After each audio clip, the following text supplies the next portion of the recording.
Lieutenant Colonel Ralph Peters is here. Right, Ralph, last night on the Kelly File, you said Iran was making us look like April Fools. I think you've got another very good line for us today. Kick off the show with it, please.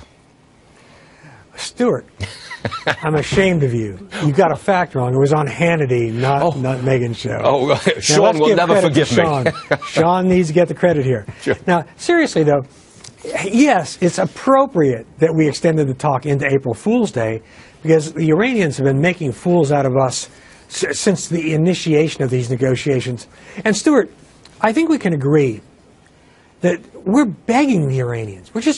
Kerry's begging them for today, as we speak, for something he can put on a piece of paper and wave around. And, you know, begging is not a good strategy. It is not a good strategy in your romantic life. It is not a good strategy in your professional life.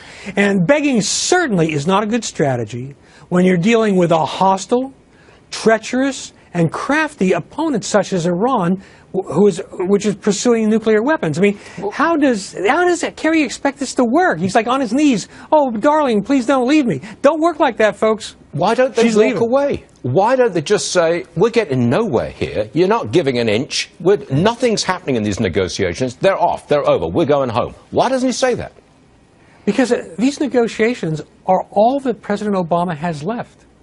His effort to open to Iran, which curiously is patterned on Nixon's opening to China, but setting aside the fact that the opening to China ultimately cost American manufacturing very, very dearly, it doesn't apply. It just doesn't because, first of all, China wasn't attacking American interests physically all over the Middle East or elsewhere, but beyond that, China respected our power.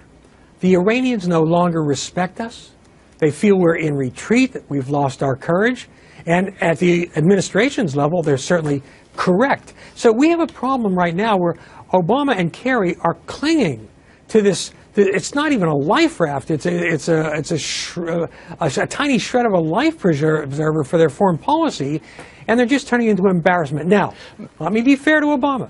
In the last 48 hours, the administration has started to change its tone slightly, saying, yes, we might walk away, and I'd love to see them do it because the Iranians would be shocked.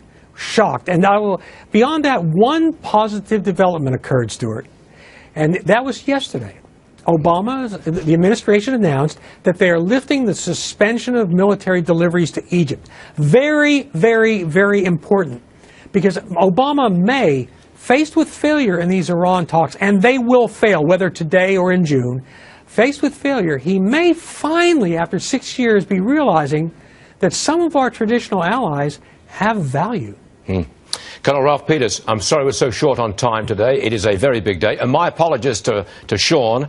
I didn't realize you were on Sean last night and not Megyn. I'll get it right, I promise. Ralph, we'll see you again soon. You just got this Megyn thing. Oh, watch out.